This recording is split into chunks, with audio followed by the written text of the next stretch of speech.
गणेश भगवान को क्यों मिला था श्राप। ये उस समय की बात है जब देवी तुलसी विवाह हेतु वर ढूंढने के लिए तीर्थ यात्रा पर निकली थी और ढूंढते ढूंढते वह गंगा किनारे पहुंच गईं। उस वक्त गणेश भगवान गंगा किनारे तप कर रहे थे। उन्हें देखते ही देवी तुलसी उन पर मोहित हो गईं और उनके मन में गणेश भगवान से विवाह की इच्छा उत्पन्न हुई। फिर देवी तुलसी ने गणेश जी के पास जाकर उनका ध्यान भंग कर दिया। आंखें खोलने के बाद गणेश भगवान के सामने देवी तुलसी खड़ी थी, लेकिन सामने एक स्त्री है, इसीलिए अपने क्रोध को नियंत्रण में रखकर गणेश भगवान ने पूछा, आप कौन हैं देवी, और मेरा ध्यान भंग करने का क्या कारण है। जवाब में देवी तुलसी ने अपने परिचय के साथ गणेश जी से विवाह की बात की। उत्तर में गणेश जी बोले, देवी मैं ब्रह्मचारी हूँ, उस वजह से मैं विवाह नहीं कर सकता। अपने विवाह प्रस्ताव के लिए न सुनने के बाद देवी तुलसी क्रोधित हो गईं और उन्होंने गणेश जी को श्राप दे दिया कि उनका ब्रह्मचर्य टूटेगा और उनके 2 विवाह होंगे।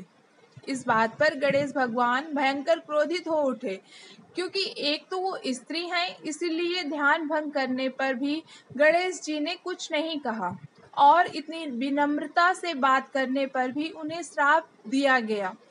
फिर गणेश जी ने भी देवी तुलसी को श्राप दिया कि तुम्हारा विवाह शंखचूड़ नाम के असुर के साथ होगा।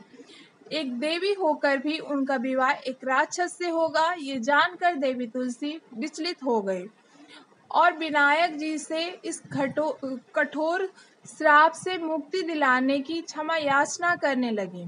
फिर गणेश जी को तुलसी पर दया आ गई। वो बोले कि मेरा श्राप तो बदल नहीं सकता, वह तो सच होकर ही रहेगा, लेकिन अगले जन्म में तुम एक पेड़ बनोगी और भगवान महाविष्णु की अत्यंत प्रिय होगी। उनकी पूजा में तुम्हारा एक महत्वपूर्ण स्थान होगा और कलयुग के इंसानों को तुम मोक्ष का मार्ग दिखाओगी। लेकिन तुमने मेरा तप भंग किया है और मुझे ब्रह्मचारी होने में भी 2 विवाह का श्राप भी दिया है, इसलिए मेरी किसी भी प्रकार की पूजा में तुम निषिद्ध होगी। इस प्रकार देवी तुलसी गणेश भगवान की पूजा में निषिद्ध हो गईं। आपकी जानकारी के लिए ये भी बता देते हैं कि तुलसी के पत्ते महादेव की पूजा में भी वर्जित हैं, क्योंकि भगवान शिव ने भी देवी तुलसी के पति शंखचूड़ नामक राक्षस का वध किया था। दोस्तों, आपको ये कहानी पसंद आई हो तो चैनल को लाइक करना और सब्सक्राइब करना।